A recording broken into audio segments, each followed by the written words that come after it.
Hello aspirants. आज हम लोग इंडियन कॉन्स्टिट्यूशन टॉपिक को शुरू करेंगे।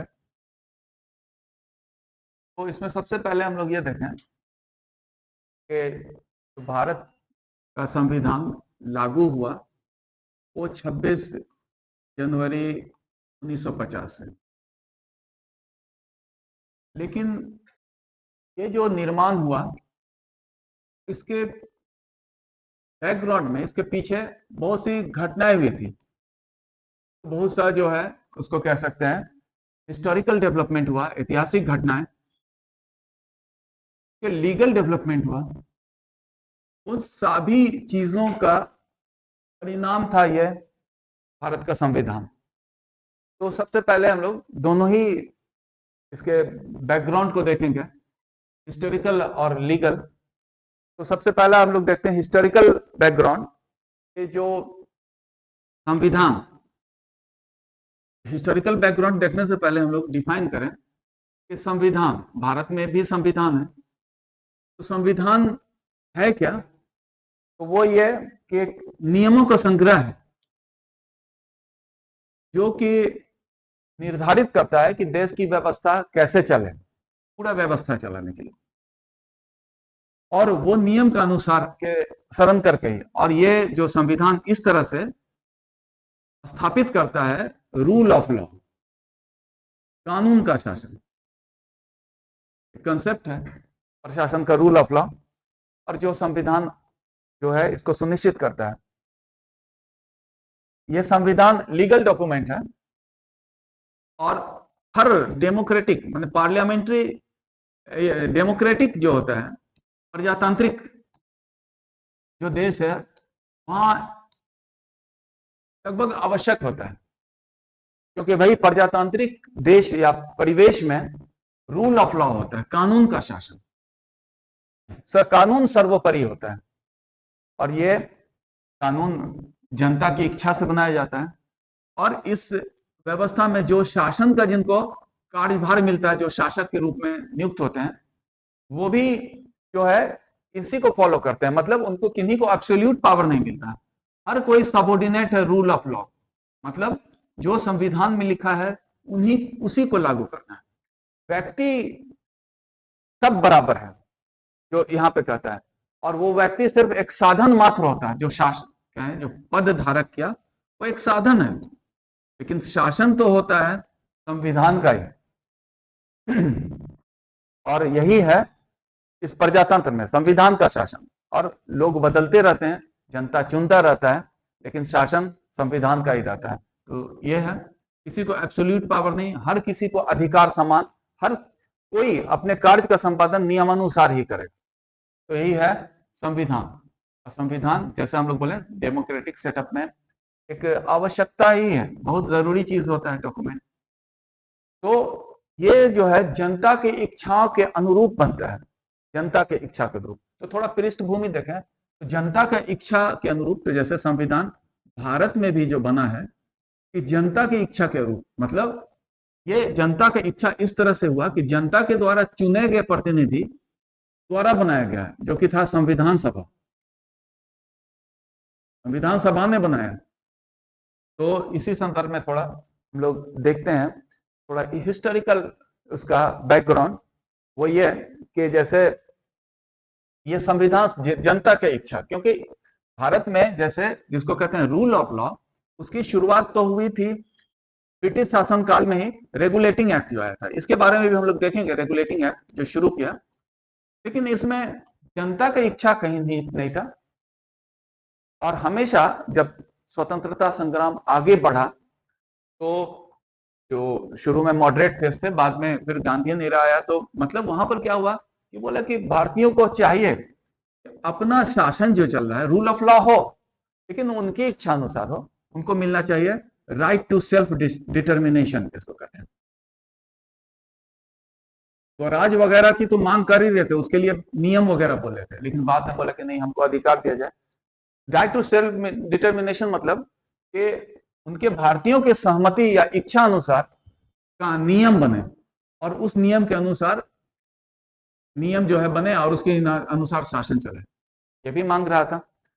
तो इसी जो है राइट टू सेल्फ डिटर्मिनेशन का जो मांग था, उसके लिए भारतीयों ने मांग भी शुरू किया था कि नहीं, भारत संविधान सभा बनाइए, इसमें ताकि भारतीयों की इच्छा से नियम बने भारत के शासन का। तो इस तरह से जो है इसका हम लोग एक हिस्टोरिकल बैकग्राउंड देखते हैं कि संविधान सभा का क्यों, क्योंकि वो था कि भाई ये हो गया वही right to self determination. Swaraj सिर्फ ऐसा नहीं कि भारतीयों को शासन दिया जाए, उनको शासन ऐसा दिया जाए जो जिस तरह से वो शासन करना चाहते हैं वही है। तो संविधान जो है इसकी मांग जो इस तरह से संविधान बनाने के लिए मांग किया था संविधान सभा का, भारतीयों ने बाद में ये मानने लगा।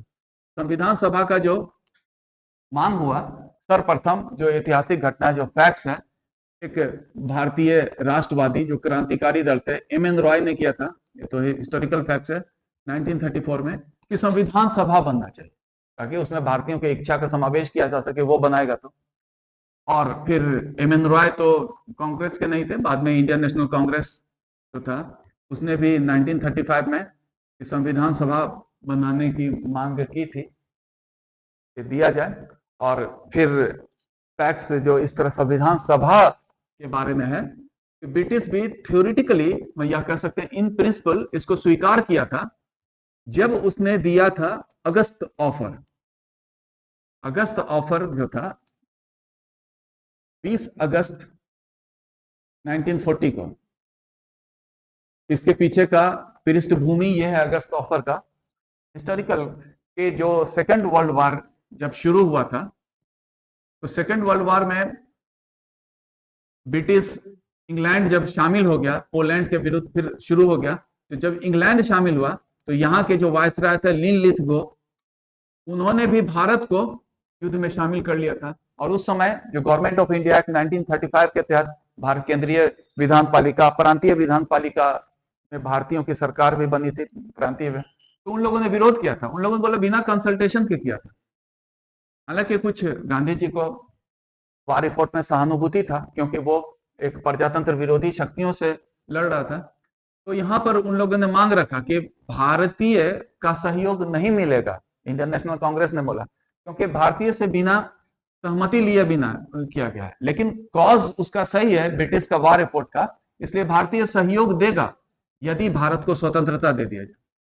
तो यह थोड़ा समस्या हो गया था और इसीलिए भारतीयों का सहयोग द्वितीय विश्व युद्ध में प्राप्त करने के लिए वायसराय जो थे लिनलिथगो ने भारतीयों के समक्ष रखा था एक प्रस्ताव, जो कि अगस्त प्रस्ताव के रूप में जाना जाता है। इसमें और सब चीज था, वायसराय एग्जीक्यूटिव काउंसिल का कार्यकारिणी परिषद का विस्तार किया जाएगा, भारतीयों की संख्या बढ़ाई जाएगी, युद्ध सलाहकारी समिति बनेगी जिसमें भारतीय रहेंगे और ब्रिटिश सदस्य भी रहेंगे, और सर्वसम्मति से युद्ध से संबंधित निर्णय लिया जाएगा। और उसमें था कि युद्ध के पश्चात संविधान सभा का गठन किया जाएगा। क्योंकि हम लोग देखे थे कि संविधान सभा वाली बात है, तो ये पहली बार अगर कहें ब्रिटिश इन प्रिंसिपल स्वीकार किया था कि संविधान सभा होना चाहिए। अगस्त ऑफर का पृष्ठभूमि यही है। और फिर इसी बात को दोहराया गया था क्रिप्स मिशन में भी, क्योंकि क्रिप्स मिशन फिर 1942 मार्च 1942 में आया था। उसमें भी ये कहा गया था कि भारतीय सहयोग दें इस द्वितीय विश्व युद्ध में, ताकि तो उनके बदले में जो देगा ब्रिटिश, कि बोला था युद्ध के खत्म जब होगा तब बनाएंगे उपनिवेशिक स्वराज और संविधान सभा वगैरह का बनाने का व्यवस्था किया जाएगा। और चूंकि उस समय भारतीयों को इमीडिएट चाहिए था रिलीफ या उनकी मांग को पूरा करना, इसलिए क्रिप्स मिशन को रिजेक्ट कर दिया था। इसके संबंध में गांधी जी ने कहा था it is post dated cheque. तो ये सब है कि किस तरह से संविधान सभा का मांग किया गया और फिर ब्रिटिश सरकार स्वीकार भी किया था। और जब सेकेंड वर्ल्ड वॉर खत्म हुआ, after second world war, British government जब निर्णय लिया, जो भी परिस्थितियां बनी थी कि अब भारत को आजादी देना है, तो ट्रांसफर ऑफ पावर जो है, जिसको कहते हैं शक्ति का हस्तांतरण का जब निर्णय लिया ब्रिटिश सरकार ने, तो फिर व्यवस्था शुरू हुआ। उस व्यवस्था में जो अभी हम लोग देखेंगे, जो कारण बना इस संविधान सभा का, जो अभी का संविधान इसने बनाया, इस ट्रांसफर ऑफ पावर के लिए ब्रिटिश सरकार ने एक समिति बनाया, मिशन बनाया था, उसको कहते हैं कैबिनेट मिशन। कैबिनेट मिशन जो 1946 को गठन किया गया था, यही था कि अब भारतीयों को सत्ता को ट्रांसफर करना है, उत्तरदायी हाथों में सौंप कर जाना है। तो कैबिनेट मिशन का फॉर्मेशन किया। कैबिनेट मिशन इसलिए उसमें ब्रिटिश कैबिनेट, जिसको मंत्री मंडल कहा जाता है, मंत्री, तो 3 मंत्री मतलब एकदम सीजन्ड पॉलिटिशियंस, उनको भेजा गया भारत में कि वो सर्वसम्मति से व्यवस्था करें और भारत में ताकि स्मूथ सत्ता का ट्रांसफर ऑफ पावर हो सके। और फिर भारतीय लोग अपना जो है संविधान सभा बनवा देंगे और वो लोग अपना संविधान सभा के अनुसार अपना जैसा चाहेंगे शासन चलेंगे, राइट टू सेल्फ डिटरमिनेशन होगा। तो यही था कैबिनेट मिशन। कैबिनेट मिशन जो है आया था मार्च, ऐसा है डेट तो का 28 मार्च 1946 को भारत आया था, और 3 मेंबर ये मिशन था, 3 मंत्री थे उसमें, चलिए नाम हम लोग लिख देते हैं। उसमें थे एक सर स्टैफोर्ड क्रिप्स, क्योंकि क्रिप्स मिशन भारत आने का उनको अनुभव था, भारतीय नेताओं से बातचीत कर चुके थे। एक थे सर एबी अलेक्जेंडर, भी मंत्री थे। मिडल थे, सेना के थे। और फिर सर पैथिक लॉरेंस। और खास बात यह था, इनका विभाग था भारत वहां पर, जो कि गवर्नमेंट ऑफ इंडिया एक्ट 1858 के बाद से ही व्यवस्था शुरू हुआ था भारत मंत्री का। तो ये भारत मंत्री थे, या कहा जाए सेक्रेटरी ऑफ स्टेट।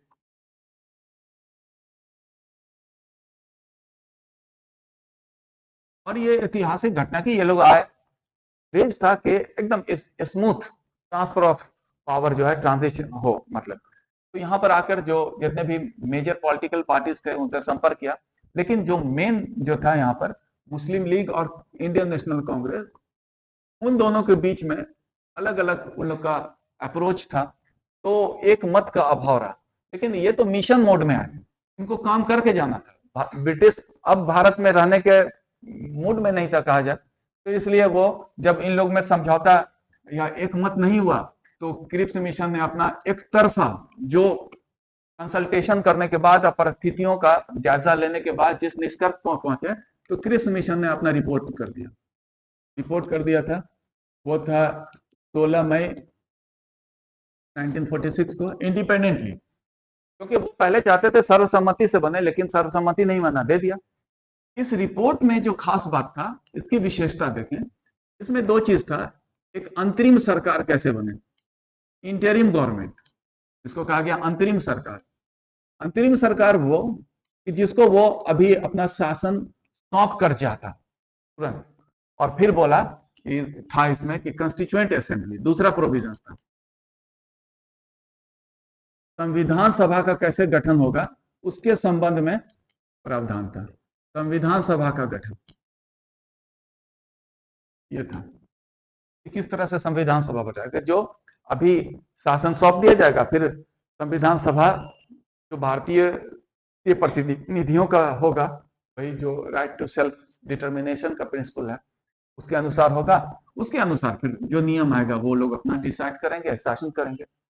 तो यहाँ वो दे के चले गए, और यहाँ पर जिम्मेदारी था कि वायसराय यहाँ पे लागू करें। जो भी डिफरेंसेस हुआ और कुछ ऐतिहासिक घटना हुए, काफी कुछ डायरेक्ट एक्शन डे हुआ, काफी विधि व्यवस्था, लेकिन फाइनली जो हुआ कंस्टिट्यूएंट असेंबली बन गया, इलेक्शन जो कराना था यहाँ पर। और कंस्टिट्यूएंट असेंबली का जो है कह सकते हैं बनने का काम, क्योंकि इसमें जो कंस्टिट्यूएंट, यहाँ पर हम लोग का यही इश्यू है कि कंस्टिट्यूएंट असेंबली जो बनेगा, तो उसमें कैसा इन लोगों ने बोला था, क्या स्वरूप रहेगा। स्वरूप जो बताया था उसमें कहा था 3 तरह से, उसमें ये कहा था, इसमें कहा था 292 सदस्य जो होंगे वो प्रांतीय विधान पालिका से, मतलब वहां के जो समझ सकते हैं कि प्रांतीय विधान पालिका के जो सदस्य हो गए वो कहेंगे, मतलब इनडायरेक्ट इलेक्शन था।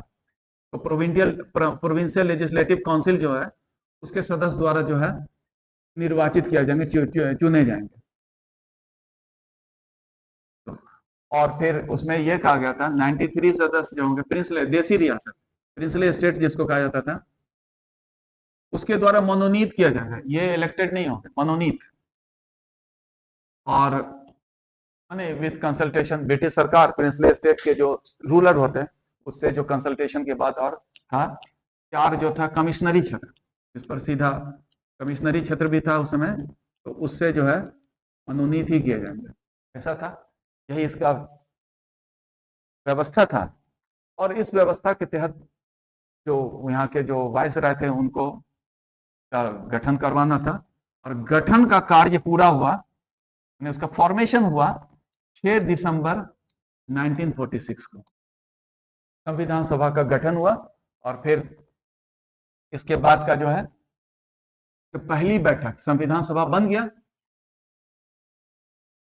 संविधान सभा का जो हुआ पहला बैठक, फर्स्ट सीटिंग जो हुआ होती 9 दिसंबर को हुआ 1946 को। क्योंकि तरह का जो बैठक होता है वहां पर कोई ना कोई सभापति करते हैं, और एक परंपरा है कि जो सीनियर मोस्ट व्यक्ति होते हैं उनको सभापति का दिया जाता है जब तक कि नहीं रेगुलर सभापति चुना जाए, तो इसलिए अस्थाई जो है, अस्थाई अध्यक्ष वही कहा जाता है। यहाँ पर के रूप में काम किए थे सच्चिदानंद सिन्हा, सीनियर मोस्ट सदस्य होने की वजह से उनको ये दिया गया था। फिर उसके और फिर जो हुआ कार्रवाई चला, और फिर 11 दिसंबर को एक रेगुलर जो अस्थाई माने अस्थाई अध्यक्ष बने थे राजेंद्र प्रसाद। तो इस तरह से संविधान सभा बन गया। तो हम लोग संविधान सभा को देखेंगे, उसमें कुछ काफी मतभेद भी था मुस्लिम लीग की वजह से, तो वो तो हुआ, लेकिन यहाँ पर गठन अपना हुआ। अब इसको काम शुरू करना था, तो आगे का कुछ डेवलपमेंट, कुछ डेट जो इंपॉर्टेंट होगा इस संविधान से संबंधित, वो हम लोग देखें 13 दिसंबर 1946 को। वो इसलिए इंपॉर्टेंट कि इस दिन, इस तिथि को जवाहरलाल नेहरू ने संविधान सभा के समक्ष रखा था। इसको कहते हैं ऑब्जेक्टिव रिजोल्यूशन, रिजोल्यूशन वस्तुनिष्ठ प्रस्ताव इसको कहें, इसको जवाहरलाल नेहरू ने रखा था। ऑब्जेक्टिव इसलिए कि उसमें ये ऑब्जेक्टिव था, लक्ष्य था कि संविधान सभा जो संविधान निर्माण काम करेगा किन लक्ष्यों को पूरा करके, किन लक्ष्यों को ध्यान में रखकर, यही था। तो ये लक्ष्य का उल्लेख था संविधान बनाने का। और इसी ऑब्जेक्टिव रिजोल्यूशन जो जवाहरलाल नेहरू ने प्रस्तुत किया था, उस पर विचार किया गया संविधान सभा द्वारा, और फाइनली इसको अपना लिया गया आफ्टर सर्टेन अमेंडमेंट, और वो था 22 जनवरी 1947 को कॉन्स्टिट्यूएंट असेंबली जो है ऑब्जेक्टिव रिजोल्यूशन को अपनाया, कुछ चेंजेस के साथ। कुछ चेंजेस किया, इस रूप में दिया था उस रूप में नहीं, कुछ चेंजेस, लेकिन बहुत हद तक ऑब्जेक्टिव नहीं था। और उस चेंजेस के साथ इसको जो अपनाया गया था उसी को कहा जाता है प्रस्तावना, प्रस्तावना के रूप में, प्रेम्बल। तो अब जो है संविधान का जो गोल लक्ष्य निर्धारित था, अब उस लक्ष्य को पूरा करने के लिए संविधान को लिखने का, बनाने का काम शुरू हुआ था। तो उसके लिए बहुत सा समिति वगैरह बना, क्योंकि एक टीम वर्क था वो संविधान का लिखा जाना भारत का। तो सब कोई अलग अलग विषयों पर रिसर्च करते और फिर एक ड्राफ्टिंग कमेटी बना। तो ऐसा था कि इसमें जो था कुछ मेजर कमेटी बने, मतलब संविधान लिखने के लिए जो है कुछ मेजर कमेटी बना। तो मेजर कमेटी जो अलग अलग विषय के लिए, सिर्फ यहाँ पर हम लोग लिखें उसकी बताई जाती है संख्या 8 है। कुछ अदर में जो मेजर नहीं था, माइनर कमेटी का है, तो वो लगभग 15 था। तो जैसी जरूरत पड़ती थी उस विषय का अध्ययन करने के लिए कमेटी बना लिया जाता था। और इसमें जो है फिर ये हुआ कि संविधान लेखन का काम के लिए, अब जो लेखन का काम किया था वो ड्राफ्टिंग कमेटी किया था। तो ये जो है ड्राफ्टिंग कमेटी, जिसको प्रारूप समिति बहुत ही इंपॉर्टेंट माना जाता है, जो लिखने का मानी सारा रिसर्च करके लाता है, चर्चा करते एक आदमी, फिर लिखने का के लिए एक टीम बनाता, प्रारूप समिति, इसका गठन हुआ। और इसका गठन जो किया गया था 17 अगस्त 1947 को, सॉरी 29 अगस्त ना, सॉरी 29 अगस्त, 29 अगस्त। और ये जो था इसमें 7 मेंबर थे, जिसमें अध्यक्ष बनाए गए थे। में अध्यक्ष चेयरमैन थे डॉक्टर भीमराव अंबेडकर। तो लिखने भी एक बहुत महत्वपूर्ण कह सकते हैं कि काम था, इसलिए बहुत बड़ा भूमिका माना जाता है। फादर ऑफ इंडियन कॉन्स्टिट्यूशन इस भूमिका के कारण कहा गया, और लेखन वजह से उन्होंने लिखा। और फिर पूरा टीम और ड्राफ्टिंग कमेटी ये काम अपना जो सौंपा गया था बहुत ही सुचारू रूप से किया, और फाइनली जो हुआ संविधान सभा के सामने मैंने टीम अब हर चीज का अध्ययन करता, सामने लाता, डिस्कशन होता, अपनाया जाता। फाइनल डॉक्यूमेंट जो संविधान का था तो 26 नवंबर 1949 को संविधान सभा द्वारा इसको अपना लिया गया, संविधान सभा द्वारा पारित हुआ, फाइनली जो है एडॉप्टेड बाय कॉन्स्टिट्यूएंट असेंबली। इतना हुआ, बन गया संविधान।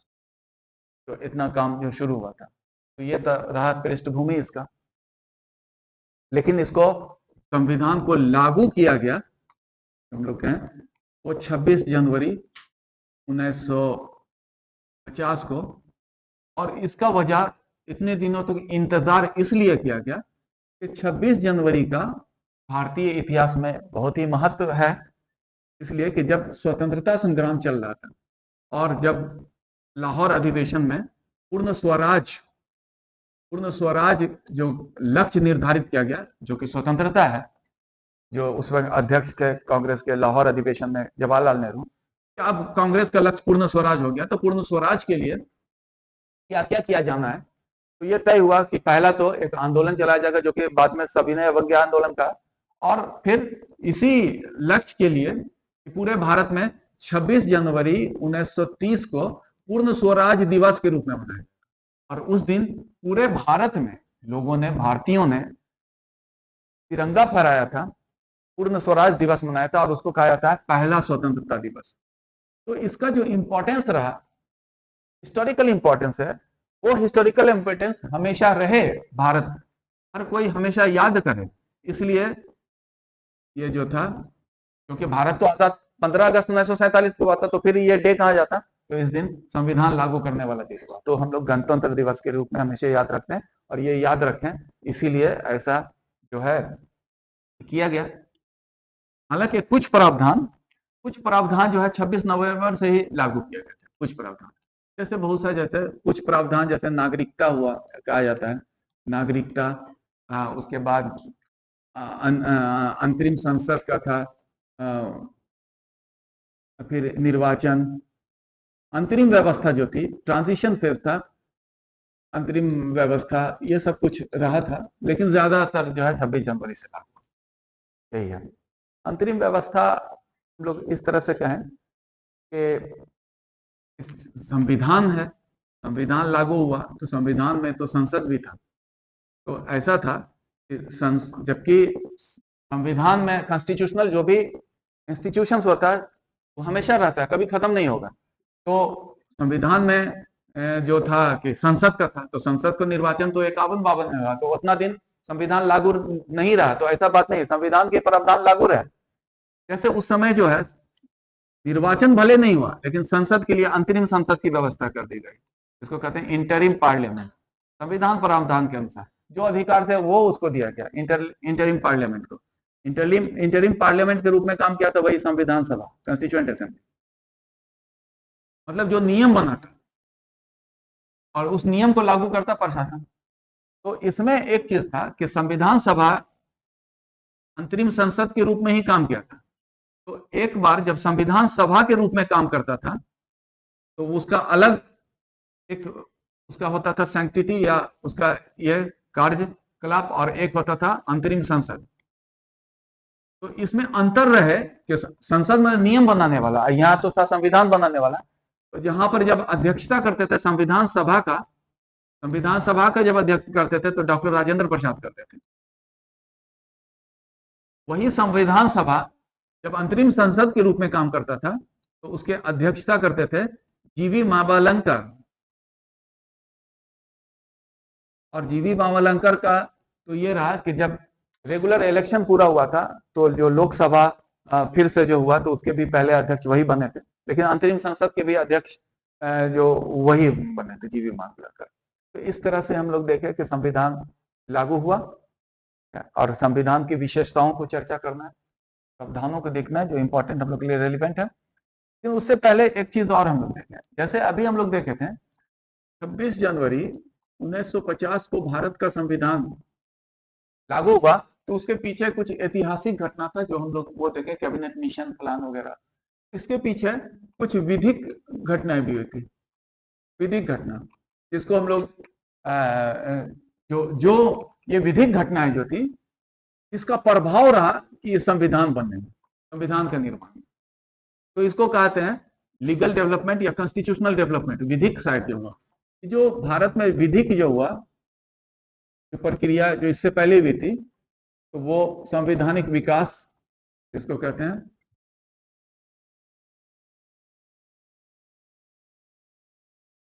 तो इसको इस तरह से हम लोग देखें कि जो ये जो 26 जनवरी को भारत का इंडियन कॉन्स्टिट्यूशन आया, कॉन्स्टिट्यूशन ऑफ इंडिया जो आया,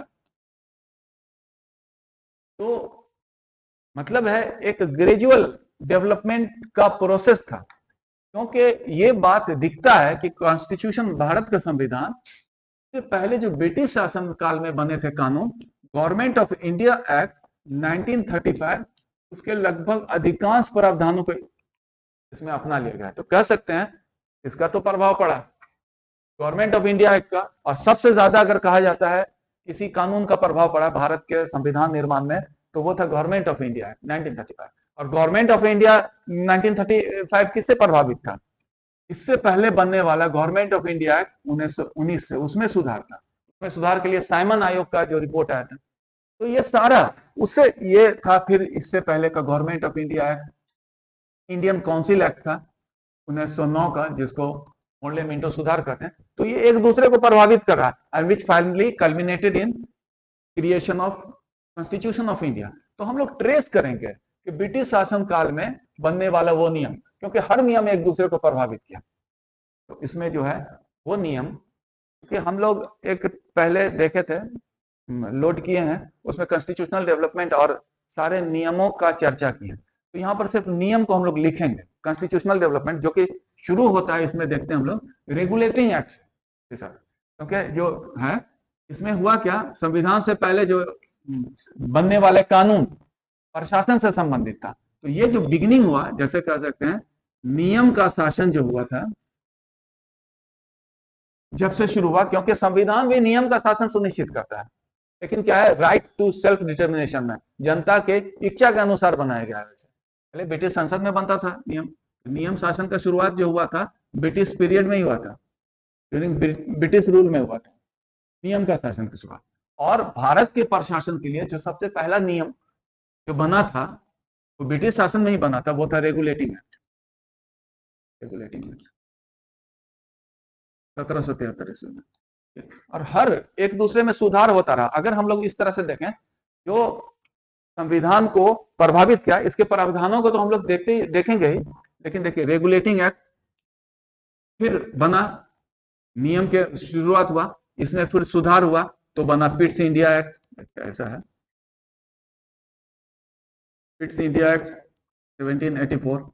फिर इसमें और थोड़ा सुधार की जरूरत हुई तो उसको बना, उसका नाम किसी का एक्ट ऑफ 1786 कहते हैं। फिर नियम बना चार्टर एक्ट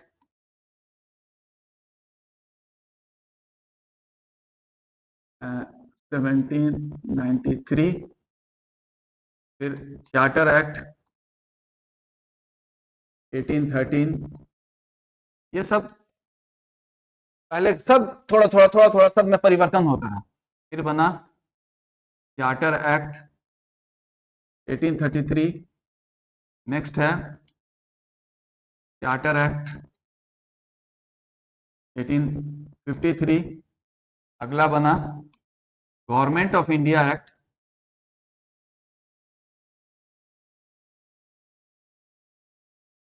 1858। फिर देखें हम लोग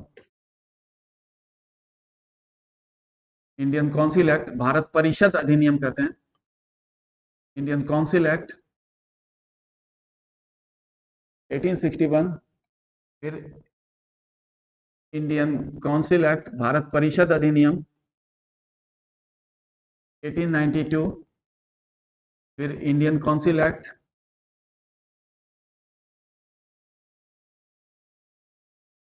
1909, गवर्नमेंट ऑफ इंडिया एक्ट जिसको मोंटेगू चेम्सफोर्ड सुधार कहा गया, गवर्नमेंट ऑफ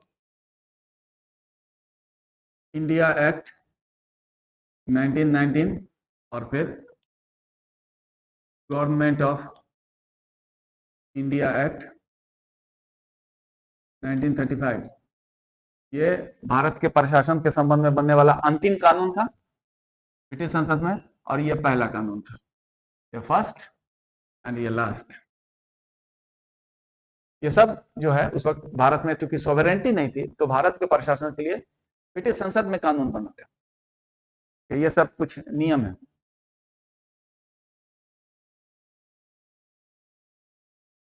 क्रोनोलॉजिकल ऑर्डर हुआ इसका। लेकिन अगर हम लोग एक चीज देखें इस बार में, तो सबसे पहला जो नियम के अनुसार भारत में शासन चले, उसके लिए जो नियम था रेगुलेटिंग एक्ट। रेगुलेटिंग एक्ट में थोड़ा चेंजेस, कुछ चेंजेस किया गया तो बना पिट्स इंडिया एक्ट। तो कह सकते हैं पिट्स इंडिया एक्ट से प्रभावित था। उसमें थोड़ा सा और सुधार किया गया, एक्ट ऑफ 1786 आया। फिर उसी में और व्यापक सुधार किया गया, चार्टर एक्ट आया। उसमें उस सुधार में कुछ और जोड़ा गया, चार्टर एक्ट 1830 आया। नया व्यापक थोड़ा परिवर्तन किया गया इसमें, चार्टर एक्ट 1853 आया। कुछ नई चीजों को जोड़ा गया और सुधार किया गया। सुधार की और जरूरत महसूस हुई जब 1857 का विद्रोह हुआ, तो उस जरूरत को इसमें रखा गया। उसके बाद इसमें और इम्प्रोवाइजेशन हुआ, भारतीयों की भागीदारी बढ़ाई गई, क्योंकि थोड़ा बेटर चाहता था व्यवस्था करना, तो इंडियन काउंसिल एक्ट बना। इंडियन नेशनल कांग्रेस जब बन गया तो उसने मांग किया, ब्रिटिश सरकार चाहता था बेटर, उससे भी अच्छा रिलेशन बने, तो ये ले आया उसकी मांग के अनुसार। उसमें फिर मुस्लिम लीग और फिर कुछ दूसरे दल, गर्मपंथी धर्मपंथी ये सब बने थे, उसका जो डिमांड था ये आ गया। फिर यहाँ पर चला तो होम रूल लीग आंदोलन, तो इसमें फिर सुधार किया गया, ये आ गया। उसके बाद फिर यहाँ पर civil disobedience movement, Simon commission के विरोध में आंदोलन, भारतीयों की मांग, राउंड टेबल कॉन्फ्रेंस, और व्यापक चेंज किया गया। ऐसा हुआ। तो हम लोग देखते हैं जो पहला नियम बना दूसरे नियम को प्रभावित करता गया और फाइनल आया। और ये जो फाइनल डॉक्यूमेंट, अंतिम जिसको कहा जाता है, इसका जो है भारतीय संविधान पर सर्वाधिक प्रभाव पड़ा था। या कहा जाता है ऐसा कि गवर्नमेंट ऑफ इंडिया एक्ट 1935 के अधिकांश प्रावधानों को भारतीय संविधान में रखा गया। इस तरह से समझ सकते हैं, यही है कॉन्स्टिट्यूशनल डेवलपमेंट, हर नियम एक दूसरे को प्रभावित किया। इसलिए इन ब्रीफ हम लोग इन सब का खाली चर्चा करते चलेंगे, ऐसा रहा। तो जैसे हम लोग बोले रेगुलेटिंग एक्ट जो आया 17, तो इस तो एक हुआ ब्रिटिश संसद में भारतीय प्रशासन के संबंध में बनने वाला पहला कानून था, ठीक है, पहला कानून। और इसमें जो था व्यवस्था किया गया था कि जो भारत में ब्रिटिश के अधिकार क्षेत्र थे जिस पर उसका डायरेक्ट एडमिनिस्ट्रेशन था, उसको बना दिया गया था ब्रिटिश इंडिया। और ये कंसेप्ट हमेशा रहा ब्रिटिश इंडिया, इस पर डायरेक्ट एडमिनिस्ट्रेशन था। क्योंकि जब भारत आजाद हुआ तो भारत में वो डिविजन्स किया था, इंडिया और पाकिस्तान का डोमिनियन बनाया था ब्रिटिश इंडिया का। इसमें और भी थे जिसको कहता था देसी रियासत या प्रिंसले स्टेट्स, तो बोला था उसका नहीं डिवीजन, वो अपना जो चाहे करेगा, ठीक है। तो ब्रिटिश इंडिया बनाया था, और वो ब्रिटिश इंडिया को उसने इस समय 3 प्रेसिडेंसी में बांटा था, प्रशासनिक व्यवस्था किया था, प्रेसिडेंसी में बांटा था। और वो जो 3 प्रेसिडेंसी थे, कलकत्ता, बंगाल जो था, बंगाल के बाद बॉम्बे और मद्रास, 3 प्रेसिडेंसी बने थे। और जो हर का हेड होता था, बंगाल का जो हेड होता था, उसका नाम दिया गया था गवर्नर जनरल ऑफ बंगाल, ठीक है। और बॉम्बे को कहा गया था, जो हेड था गवर्नर, और मद्रास वाले का भी जो हेड होता था गवर्नर। और व्यवस्था किया गया था कि ये जो है तीनों प्रेसिडेंसी है, बंगाल का जो है गवर्नर जनरल है बंगाल, लेकिन वो हेड करेगा गवर्नर ऑफ बंगाल और गवर्नर ऑफ मद्रास का। तो मतलब तीनों का मतलब जो है हेड होगा गवर्नर जनरल ऑफ बंगाल, और इस रूप में इस नामकरण इस पद पर नियुक्त होने वाले पहले व्यक्ति जो थे वारेन हेस्टिंग्स थे। दूसरा जो था, इसमें एक सुप्रीम कोर्ट का गठन किया गया था, सुप्रीम कोर्ट, लेकिन वो अभी के समान नहीं था सुप्रीम कोर्ट, जिसको ऐसा था, क्योंकि वो दो भागों में बटा हुआ था। अभी एक यूनिफाइड है सुप्रीम कोर्ट, सिविल क्रिमिनल और सबका एक ही है, यूनिफाइड। तो ये सुप्रीम कोर्ट जो बना था 1774 ईस्वी में, फिर कलकत्ता में स्थापित हुआ था, और ये दो शाखा में बटा था। अभी का सुप्रीम कोर्ट ऐसा नहीं है, अंतर है, इसलिए अभी वाला सुप्रीम कोर्ट नहीं, ये उस समय बना था, नाम था सुप्रीम कोर्ट। वो दो शाखा में एक सिविल का था एक अलग, और एक क्रिमिनल का अलग था। और सिविल वाले को कहा जाता था सदर दीवानी अदालत, इंग्लिश हिंदी दोनों में ऐसा है, सदर दीवानी अदालत, और एक सदर निजामत अदालत।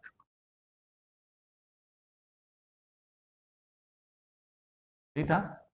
तो ये एक तो सुप्रीम कोर्ट बना, एक और जो यहाँ पर खास हम लोग देखें रेगुलेटिंग एक्ट में, क्योंकि गवर्नर जनरल ऑफ बंगाल को हेड बना गया था, और गवर्नर अपने अपने प्रेसिडेंसी में हेड थे, लेकिन एब्सोल्यूट पावर नहीं दिया गया, इन पर भी नियम का अंकुश लगाया गया था। तो जैसे हम लोग बोले गवर्नर जनरल ऑफ बंगाल थे, उसमें बोला कि ठीक है आप हेड ऑफ एडमिनिस्ट्रेशन है, लेकिन आपके साथ एक 4 सदस्यीय 4 मेंबर एग्जीक्यूटिव काउंसिल होगा, कार्यकारिणी परिषद, एग्जीक्यूटिव काउंसिल जिसको कहा गया। तो हो गए क्या, एक वो 4, ये बोला कि कोई भी प्रशासनिक निर्णय होगा, 5 आदमी है, तो थ्रू मेजोरिटी वोटिंग होगा, बहुमत से होगा।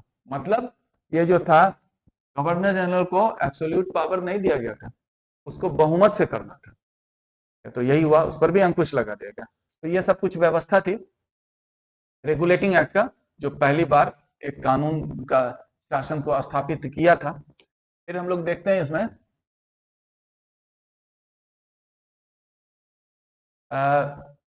पिट्स इंडिया एक्ट, उसमें थोड़ा सा कंट्रोल किया गया था। इसमें पिट्स इंडिया एक्ट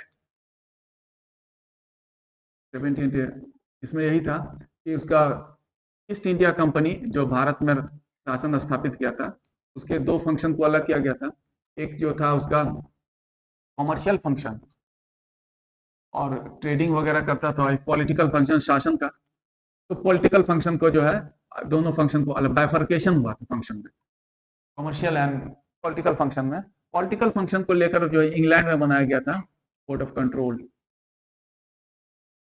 बनाया गया था। तो थोड़ा उसका पॉलिटिकल फंक्शन में कटौती हुआ था। फिर नेक्स्ट आइए, अगला हम लोग देखते हैं, ये ब्रीफली हम लोग सब जो है उसको देख लेते हैं यहाँ पर। और एक तो एक्ट तीसरा है, एक्ट ऑफ 1786। इस समय खास बात, जो ये जो एक्ट बनाया था विशेष रूप से उस समय के जो वायसराय थे लॉर्ड कॉर्नवालिस के लिए। इसमें यह था, अभी हम लोग देखे हैं कि गवर्नर जनरल जो होंगे कोई भी काम करेंगे बहुमत से। और उस समय ब्रिटिश सरकार, लॉर्ड कॉर्नवालिस जो थे, अच्छे प्रशासक के रूप में पहचान था इंग्लैंड में। ब्रिटिश सरकार चाहता था कि लॉर्ड कॉर्नवालिस को जो है भारत में वायसराय बना के भेजा जाए, उनका चयन किया गया था। लेकिन उन्होंने बोला इस व्यवस्था में जहां पर हम कोई एब्सोल्यूट मतलब डिसीजन मेकिंग अपने नहीं ले सकते हैं, हेड ऑफ गवर्नमेंट तो है लेकिन डिसीजन मेकिंग में यह है बहुमत वाला बात, बोले इस व्यवस्था में नहीं जाएंगे, वो इनकार कर देते इस व्यवस्था।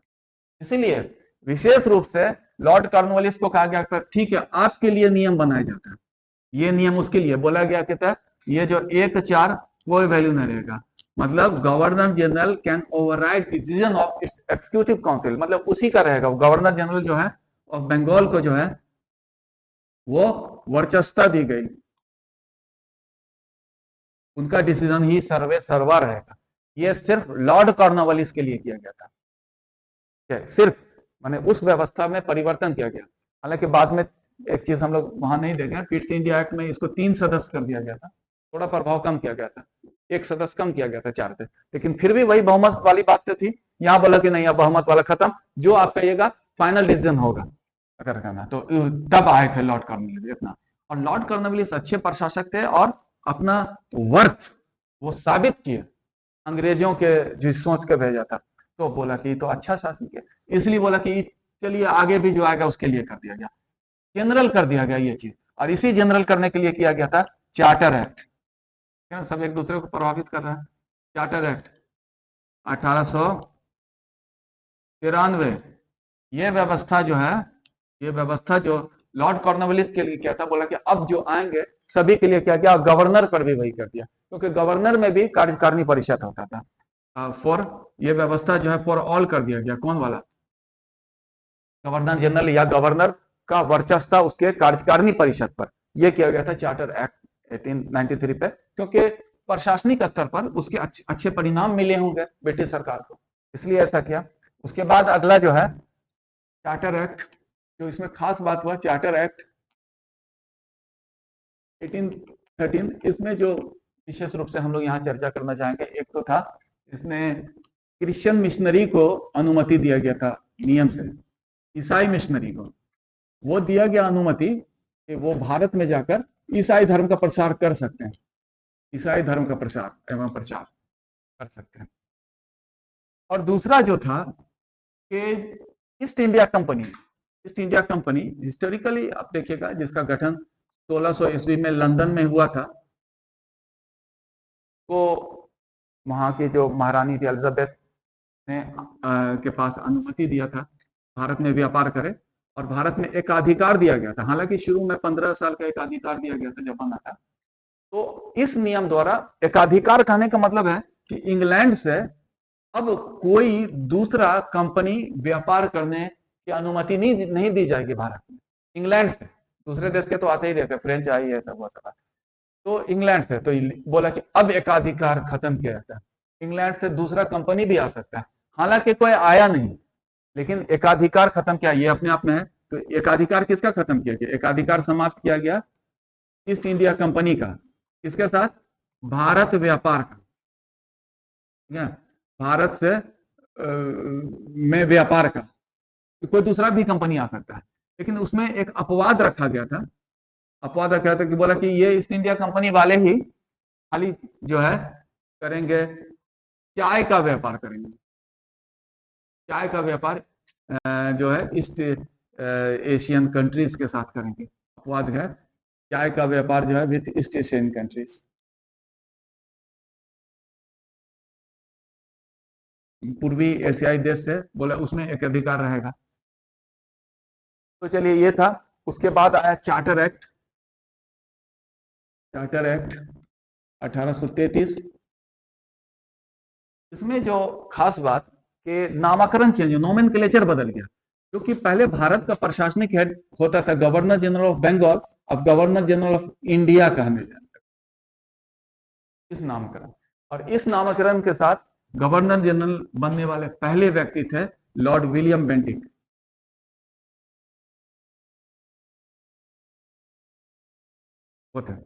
गवर्नर जनरल ऑफ इंडिया तो इस तरह से कहा जाता है कि अगर कहा जाए गवर्नमेंट ऑफ इंडिया का अस्तित्व आया पहली बार तो चार्टर एक्ट 1833 के द्वारा ही आया, गवर्नमेंट ऑफ इंडिया। इसमें एक चीज और था कि जो एग्जीक्यूटिव काउंसिल थे, एग्जीक्यूटिव काउंसिल जिसके मशवरा करके जो गवर्नर जनरल निर्णय लेते थे, तो वो 3 सदस्यीय हो गया था पिट्स इंडिया एक्ट के बाद। तो उसमें गवर्नर जनरल होते थे और 3 सदस्य होते थे, बोला एक सदस्य और जोड़ा गया फिर, और उसको कहा गया लॉ मेंबर। लॉ मेंबर जोड़ा गया, लॉ मेंबर हो गया, तो 4 हो गया टोटल। लॉ मेंबर होता था इस तरह से कि जब कोई प्रशासन संबंधी काम करता है, जैसे अभी मंत्री परिषद प्रशासन करता है और प्रशासन के लिए नियम बनाता है संसद, संसद में नियम बनता है उसी को लागू करता है मंत्री परिषद। तो उसमें बोला कि जो नियम बनेगा जब तब ये पूरा रहेंगे, ठीक है, और फिर जब प्रशासन होगा तो वो वाले नहीं रहेंगे, ऐसा रहेंगे प्रशासन के लिए, ठीक है। नियम बनाने में यही रहेगा नियम, क्योंकि प्रशासन का काम क्या है? नियम को लागू करना, तो ये नियम बनाने में रहेंगे। तो कह सकते हैं एक पहला स्वरूप विधानपालिका जैसा स्थापित हुआ था भारत में, और इसीलिए जो पहले जो प्रशासन के लिए जो नियम बनते थे उसको कहा जाता था रेगुलेशन, लेकिन यहां से जो नियम बनने लगा, क्योंकि ये एक्स्ट्रा जो आ गए थे, तो वो हो गया एक्ट।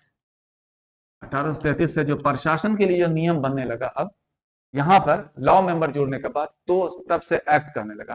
तो इनिशियल कह सकते हैं फॉर्म ऑफ लेजिस्लेचर है विधान पालिका का, प्रारंभिक स्वरूप है। तो यही था। उसके बाद नेक्स्ट आया, हम लोग देखते हैं और भी थे इसमें, इंडियन काउंसिल एक्ट, विधि सदस्य जोड़े। उसके बाद लॉ कमीशन बना, जिसको कोडिफिकेशन ऑफ लॉ जोड़ा गया। उसके बाद ये कहा जाता है कि भारतीयों के लिए उच्च पद भारतीयों के लिए खोल दिए गए थे, जिसको बाद में वापस भी ले लिया गया था, यह भी हुआ। तो ये सब तो कुछ खास बात हुआ यहाँ पर। नेक्स्ट हम लोग ये देखें, चार्टर एक्ट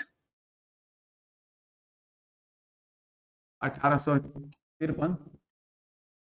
इसमें खास बात यह हम लोग कह सकते हैं कि जो भारत में आईसीएस परीक्षा, इंडियन सिविल सर्विस परीक्षा की व्यवस्था की गई थी, और इसमें भारतीय भी शामिल हो सकते हैं। लेकिन वही सेंटर, उसको 1854 में मेघालय रिपोर्ट आया था कि किस तरह से उसका एग्जामिनेशन होगा, वो भी तय हुआ था वाली रिपोर्ट के आधार पर। और इंग्लैंड में एग्जाम होता था जिसमें रिटन ही होता था, ऐसे वगैरह लिखना होता था। पर जो भी था, मेघालय रिपोर्ट के अनुसार एग्जाम का संचालन। दूसरा जो था इसमें, ये जो है ना, एक जो ये कहलाते थे ऑफिशियल मेंबर, इसमें जो प्रशासन विभाग में नॉन ऑफिशियल, तो इसमें बढ़ा दिया गया, सदस्य को बढ़ा दिया गया, सदस्य संख्या बढ़ा दी गई। अब लगता था कि विधान पालिका के रूप में वो बैठता है, इसलिए इसको नाम दिया गया था सेंट्रल लेजिस्लेटिव काउंसिल। क्या है, तो सेंट्रल लेजिस्लेटिव काउंसिल बना था। तो मतलब है विधान पालिका जो था, विधान पालिका में क्या हुआ था, कैसे हुआ, ऐसा बना, केंद्रीय विधान पालिका कहें, सेंट्रल लेजिस्लेटिव काउंसिल कहा जाने लगा, या फिर ऐसा कहते हैं हम लोग इंपेरियल लेजिस्लेटिव काउंसिल। वो कैसे हुआ कि ये जो था, जैसे अभी हम लोग बोले गवर्नर 3 और 1, इसमें बढ़ा देगा, बड़ा बॉडी हो गया, तो अब बन गया, वही कहा जाने लगा लेजिस्लेटिव काउंसिल बन गया। इस तरह से हुआ, धीरे धीरे जो है लेजिस्लेटिव डेवलपमेंट भी हुआ। नेक्स्ट हम लोग देखते हैं अगला, गवर्नमेंट ऑफ इंडिया एक्ट 1858 आया, जो कि इसकी पृष्ठभूमि थी 1857 का विद्रोह। और 1857 के विद्रोह के लिए ब्रिटिश सरकार ने माना था कि जो ईस्ट इंडिया कंपनी जो शासन किया, उस शासन में जो गलतियां थी उसका ही परिणाम था। इसीलिए उसको बदलने के लिए, नई व्यवस्था को लागू करने के लिए ये गवर्नमेंट ऑफ इंडिया एक्ट लाया गया था, और इसलिए इसको नाम दिया गया था act of good governance in India, भी इसको कहा जाता है, बेहतर एक्ट फॉर गुड गवर्नेंस। और इसके द्वारा जो खास चेंजेस किया गया था कि east India company was abolished, खत्म कर दिया गया, और इंडिया का प्रशासन जो है, एडमिनिस्ट्रेशन ऑफ इंडिया, मतलब अब इंडिया का जो प्रशासन था वो, क्योंकि वही चलाता था, अब ब्रिटिश क्राउन के अधिकार में, ब्रिटिश क्राउन और ब्रिटिश ताज में चला गया। तो इसके जाने का मतलब हुआ कि इन फॉर्मल रूप से भारत जो है ब्रिटिश कॉलोनी स्थापित हुआ, जिसको उपनिवेश कहते हैं। भारत जो बना फॉर्मली, हालांकि वो पहले ही से था कॉलोनी, तो यूज कर ही रहा था, यहाँ हर तरह का इकोनॉमिक एक्सप्लॉयटेशन और हर तरह से हो रहा था, लेकिन ये कह सकते हैं नियमानुसार बना था। अब चूंकि जिम्मेदारी आ गई थी वहां के क्राउन को, तो वहां पर क्राउन का जिम्मेदारी को मंत्री कैबिनेट पूरा करता है। तो इस भारत की जिम्मेदारी को पूरा करने के लिए यहाँ पर भारत के देखभाल के लिए एक भारत मंत्री का पद बना था, जिसको कहा गया सेक्रेटरी ऑफ स्टेट, और जिसके अधीन जो रखा गया था भारत के प्रमुख को, अधीन रखा गया था भारत के प्रमुख को, जो कि कहलाते थे गवर्नर जनरल, और अब से इनका प्रतिनिधि भी हो गया ब्रिटिश क्राउन का, इसलिए उसको वायसराय भी कहा जाने लगा, वायसराय भी कहा जाने लगा था, इसके अधीन रखा गया, क्योंकि सारा भारत के प्रशासन के संबंध में जवाब देना होता ब्रिटिश संसद में वो भारत मंत्री को, स्क्रॉन के समक्ष वो उत्तरदायी थे। तो ये हो गया सेक्रेटरी ऑफ स्टेट का। तो इसीलिए बने थे। और हिस्टोरिकल फैक्ट्स, पहले जो थे लॉर्ड स्टैनले थे, और इस वक्त जो वायसराय कह के जो पहले व्यक्ति थे वो थे लॉर्ड कैनिंग, समय थे 1857 के विद्रोह के समय थे। तो ये सब कुछ व्यवस्था हुआ था मेन जो हुआ। नेक्स्ट है हम लोग देखते हैं कि गवर्नमेंट ऑफ इंडिया एक्ट 1861। इसमें जो कुछ सुधार के लिए लाया गया था कि भारतीयों का थोड़ा सा बढ़ाया जाए प्रशासन में भी, तो इसलिए जो है सेंट्रल लेजिस्लेटिव काउंसिल जिसको कहें, इसमें विस्तार किया गया था। और कुछ बोला गया कि भारतीय सदस्य भी रखा था। पहले भारतीय को इस सबसे अलग ही रखा जाता है, कुछ भारतीय सदस्य। और लेकिन क्या है, उच्च स्तरीय, उच्च स्तर मतलब राजा महाराजा को उच्च स्तर होता था, जिसको नाइटहुड मिल जाता, सर वगैरह की उपाधि मिलती थी, उसको मिलता था। तो इसी तरह से 3 उच्च स्तरीय बोले कि भारतीय को नियुक्त किया जाएगा। तो जैसे कि महाराजा थे बनारस के, पटियाला के महाराजा, एक सर लगा हुआ था दिनकर राव, उन लोग को बनाया गया था। तो भारतीय उच्च स्तरीय भारतीय को इसमें सदस्यता दी गई थी, ये था। इस 1861 के एक्ट के तहत जो था, क्या था कि जो वायसराय होते थे उनको बोला गया कि प्रशासन के संबंध में कुछ वो व्यवस्था कर सकते हैं, प्रशासन हेतु कुछ व्यवस्था कर सकते हैं, उसका अधिकार दिया गया था। जैसे इक्विवेलेंट अगर अभी देखें संविधान में आर्टिकल 77 है, जिसमें राष्ट्रपति को, भारत के राष्ट्रपति को दिया गया है, कुछ ऐसा ही दिया गया था। तो व्यवस्था करने का अधिकार, इसका प्रयोग करके उन्होंने एक प्रशासन में व्यवस्था लागू किया था, उसको कहते हैं पोर्टफोलियो सिस्टम। लॉर्ड कैनिंग ने तो श्रेय दिया जाता है पोर्टफोलियो सिस्टम, वायसराय जो थे उस समय नाम से उनको दिया जाता है ये इसका श्रेय। इसमें बोला गया था कि जो गवर्नर जनरल और उनके कार्यकारिणी परिषद है, जो एडमिनिस्ट्रेटिव कार्यकारिणी परिषद जो भी थे उनके, वो जो प्रशासन करेंगे, ठीक है, प्रशासन करेंगे तो विभाग का बंटवारा कर देंगे, सब अपना अपना विभाग का जिम्मेदारी लेगा, विभाग का बंटवारा। हालांकि कलेक्टिव रिस्पॉन्सिबिलिटी तो था, जैसे आज भी है, मंत्री परिषद is collectively responsible before Lok Sabha, तो जो है वो उस समय भी था। लेकिन क्या है, विभाग का बंटवारा तो अभी भी होता है, वही है पोर्टफोलियो सिस्टम। वो पोर्टफोलियो सिस्टम का कह सकते हैं बिगिनिंग यहाँ पे हुआ था, विभाग का बंटवारा लॉर्ड कैनिंग ने किया था, ये था। नेक्स्ट हम लोग देखते हैं इंडियन काउंसिल एक्ट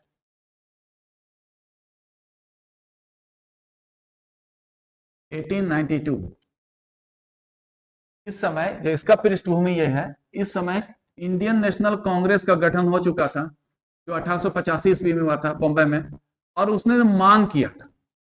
और शुरू में ऐसा बताया गया, जो कांग्रेस का गठन हुआ था, कि वो ह्यूम भी थे उसमें, और ये ऑब्जेक्टिव डिफाइन किए थे कि भारतीय और अंग्रेजों के बीच बेहतर संबंध स्थापित करना, जो इनिशियल ऑब्जेक्टिव था मॉडरेट फेज का। और बोले कि कुछ भारतीय बोले थे ठीक है, हम लोग कुछ कहेंगे, संवैधानिक सुधार चाहेंगे, प्रशासनिक सुधार चाहेंगे, प्रेयर पिटिशन और प्रोटेस्ट के माध्यम से मॉडरेट सहयोग करेंगे। तो अच्छा संबंध वाला था, तो मांग किया था, तो बोले कि चलिए थोड़ा सा मांग पूरा कर देते हैं। और वही मांग की पूर्ति के लिए इस कानून को लागू किया गया था, इंडियन नेशनल कांग्रेस। और इसमें था यही कि विधान पालिका का विस्तार किया गया था, पालिका का विस्तार। और उसमें जैसे इसमें तो उच्च स्तरीय भारतीय, इसमें अलग अलग जो क्षेत्र के प्रतिनिधि की संख्या बढ़ाई गई थी, भारतीय प्रतिनिधि। तो मतलब भारतीयों का कहें रिप्रेजेंटेटिव बॉडी विधान पालिका बना था, मैंने सामान्य भारतीयों का, वो पहली बार 1892 के एक्ट के द्वारा। नेक्स्ट आइए अगला देखते हैं, जिसको कहें इंडियन काउंसिल एक्ट, भारत परिषद अधिनियम, इंडियन काउंसिल एक्ट कहते हैं। चलिए इंडियन काउंसिल एक्ट है ना, 1909 वाला देखते हैं, भारत परिषद अधिनियम। और इसका पृष्ठभूमि यह है कि इसमें दो भारत मंत्री, या उसके नाम से भी जान जाता है, वायसराय के नाम से, इसलिए कहा जाता है मॉडले मिंटो सुधार।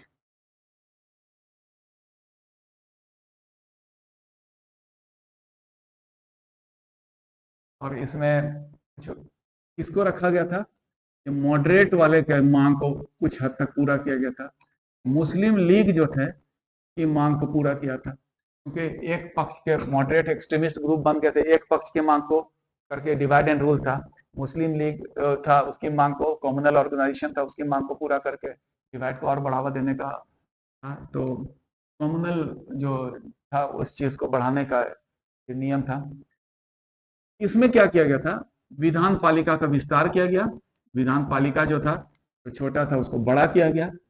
उसमें भारतीय सदस्य की संख्या वृद्धि की गई और कुछ भारतीय का बोला गया कि निर्वाचन होगा।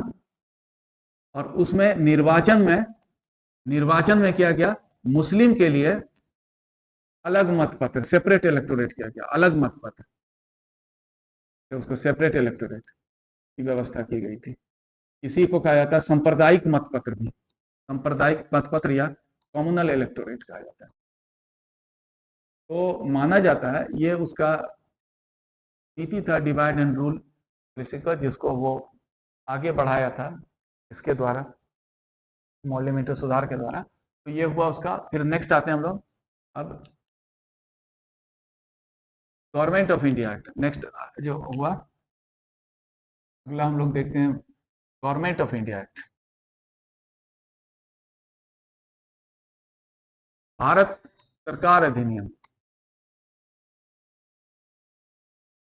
1919। इसके पीछे का जो अगर पृष्ठभूमि देखें, क्योंकि मांग थी जो अभी हम लोग बोले कि भारत में होम रूल आंदोलन चला था और फिर जो पॉलिटिकल एक्टिविटी शुरू हुआ था, तो ब्रिटिश सरकार दबाव में आई थी और उसके दबाव का ही परिणाम था कि 20 अगस्त 1917 को वहां पर जो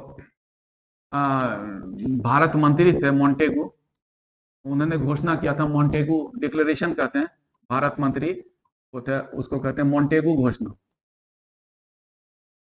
उसमें यह कहा था कि ब्रिटिश सरकार का लक्ष्य है कि प्रशासन में भारतीयों की भागीदारी धीरे धीरे बढ़ाना, ताकि जो अंतिम लक्ष्य है उत्तरदायी सरकार की वो पूरा हो सके। उत्तरदायी सरकार में जनता द्वारा चुना गया सरकार वो पूरा कर सके। तो ये सब कुछ डेवलपमेंट था। उन्हीं डेवलपमेंट के आलोक में ये गवर्नमेंट ऑफ इंडिया एक्ट लाया गया था ब्रिटिश सरकार द्वारा। इसकी जो विशेषता थी उसको हम लोग देखते हैं। ऐसा वो विशेषता ये रहा कि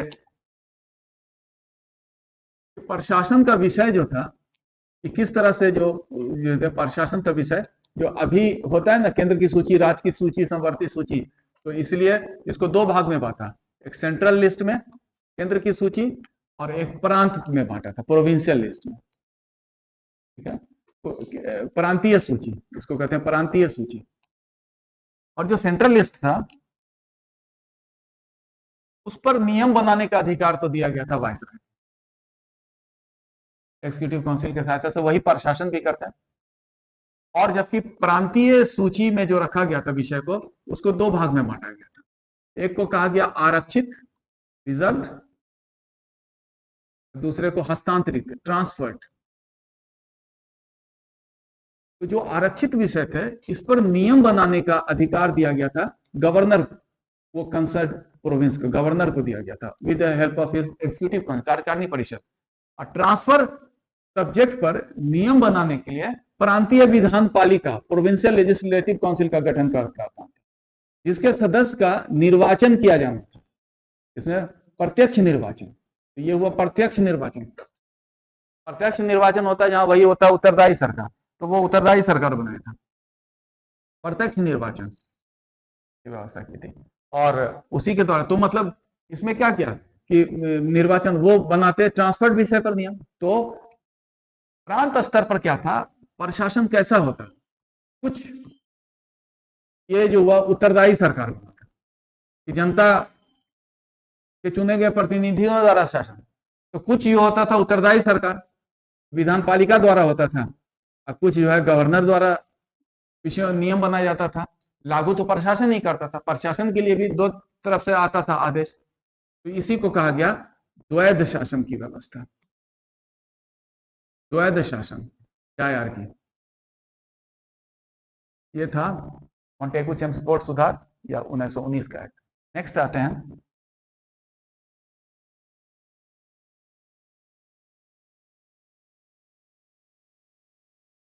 हम लोग नेक्स्ट जो है, अब आते हैं गवर्नमेंट ऑफ इंडिया एक्ट 1935।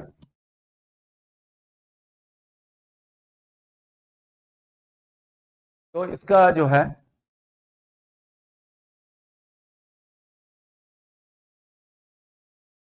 का तो यही है, बहुत सा डेवलपमेंट हुआ था जो शुरू हुआ था। ये मॉन्टेगू चेम्सफोर्ड सुधार में जो शुरू हुआ, उसका सैमन कमीशन आया, भारतीय का नेहरू रिपोर्ट आया, फिर सविनय अवज्ञा आंदोलन हुआ, उसी बीच में सैमन राउंड टेबल कॉन्फ्रेंस हुआ ब्रिटिश संसद में, फिर उन सब घटनाओं का इसमें आया था प्रभाव। इसके द्वारा जो व्यवस्था किया गया था उसको कहा गया है प्रांतीय स्वायत्तता, प्रोविंशियल ऑटोनॉमी, यही इसकी विशेषता है।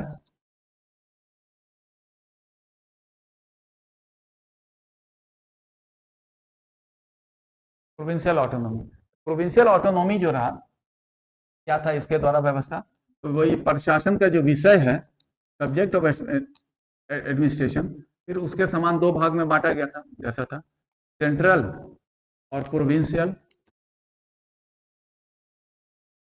सेंट्रल में जो था विषय लिस्ट पे, उसको दो भाग में बांटा गया था, वही रिजर्व और ट्रांसफर में, आरक्षित और हस्तांतरित विषय।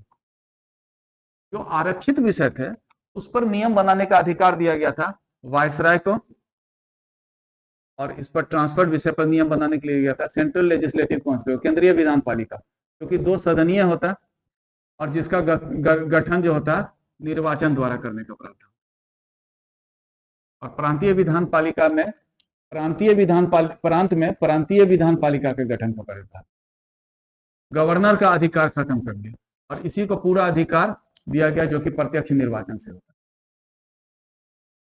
हालांकि इससे पहले भी था निर्वाचन में, सेपरेट इलेक्टोरेट था, जैसे मुस्लिम, सिख, ईसाई और अन्य थे, उस आधार पर था। तो चलिए, ये गठन था। ये यहाँ पर जो व्यवस्था हुआ कि प्रांतीय विषय पर पूरी तरह से प्रांतीय विधान पालिका माने पूरी तरह से उत्तरदायी सरकार बनी थी प्रांत स्तर पर, और इसी को कहा गया है प्रांतीय स्वायत्तता। और इसी आधार पर कहा जाता है भारत में पहली बार संघीय व्यवस्था की नींव पड़ी थी, क्योंकि एक स्वायत्त प्रांत का अस्तित्व आया था, वही है संघीय व्यवस्था।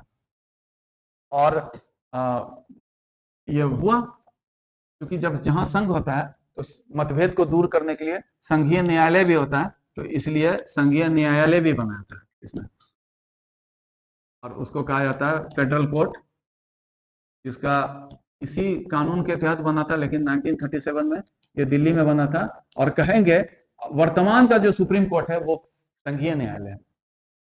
वर्तमान के सुप्रीम कोर्ट का गठन 1937 में होता है। इसमें है, इससे जो ऊंचा होता, इससे भी अपील होता था, क्योंकि इससे भी ऊंचा कोर्ट था उस समय, अभी तो यही है सबसे बड़ा सुप्रीम कोर्ट, फेडरल कोर्ट है, प्रिवी काउंसिल होता था। तो यहां पर देखें कि उत्तरदायी सरकार केंद्र में, राज्य में बनी प्रांत में, और केंद्र में बना था द्वैत शासन, केंद्र में द्वैत शासन। ये सब ब्रिटिश शासन में बना और कानून, और इसका इंपॉर्टेंस हम लोग ये देखें, इसलिए देखें कि जो 1935 का एक्ट है, जो जो प्रावधान है इसमें, केंद्र की सूची, राज्य की सूची और समवर्ती सूची भी थे। मतलब इसका अधिकांश प्रावधान को, मतलब भारत के संविधान को बनाने में जो कानून सबसे अधिक प्रभावित किया है वो है गवर्नमेंट ऑफ इंडिया एक्ट, जो है ये गवर्नमेंट ऑफ इंडिया एक्ट 1935 का सर्वाधिक प्रभाव पड़ा है। अब हम लोग संविधान के प्रावधानों को देखेंगे।